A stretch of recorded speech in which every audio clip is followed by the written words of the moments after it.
Gurmagat Cahirlock. And Minister, I want to welcome you to the House, and I want to congratulate you again on your role as Minister for Heritage. I concur with Senator Garvey. You have brought great energy and enthusiasm and insight, I think, real passion, real insight to the role of heritage. And that's what we need. We have a very rich heritage, both built and natural heritage, and I have full confidence that you as an individual, but as Minister, and then within the department will really champion heritage over the course of this government. And so obviously we're supporting, Fianna Fáil group will be supporting this bill. The bill provides for the transfer of functions to the Department of Housing, Local Government and Heritage, and it empowers that department and the ministers within it to champion our heritage. It also provides for the transfer of consultation and consent functions under the Broadcasting Act of 2009 to the Minister for Tourism, your colleague Catherine Martin TD, and the bill amends no less than 5 acts: the Planning and Development Act 2000, Wildlife Act 1976, the amended Wildlife Act of 2000, the European Communities, Birds and Natural Habitats Regulations 2011 and the Broadcasting Act of 2009.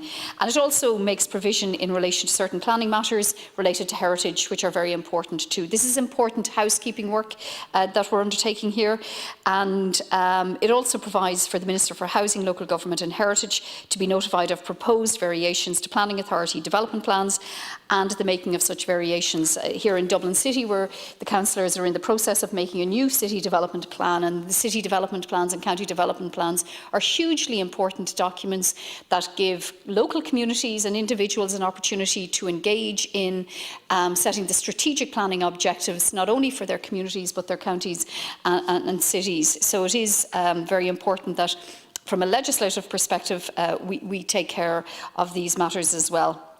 The programme for government sets out very important commitments in terms of our natural heritage, including the publishing and implementation of a new all-government heritage policy and a nationwide implementation of that, a commitment to explore multi-annual funding models and to ensure that adequate funding is made available for the implementation of each county heritage plan.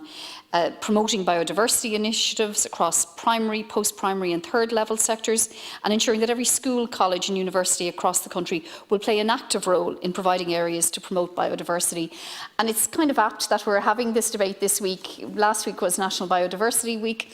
I live in the city, but even in the city we have very rich biodiversity, everything from our pigeons to the flies and ants and the wildflowers. And it is really important, and I suppose that's one thing that COVID has made us all maybe more aware of, is our natural environment, our surroundings, and we all need to take actions to protect our biodiversity. So this legislation will obviously, from a government perspective, be important that it is progressed and progressed promptly.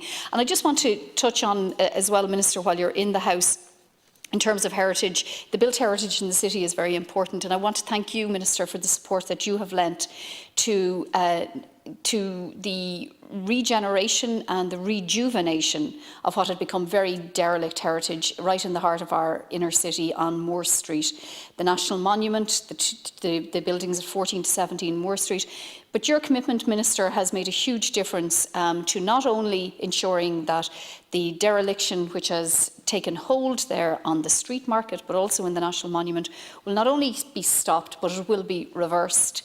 And we will have a state-led rejuvenation of the street market and a national monument where our history will be recreated and reimagined and preserved and made available to future generations. So I want to thank you specifically, Minister, for the support you've lent to the Moore Street Advisory Group with stakeholders from the relatives and the street traders and all of the businesses as well in the area.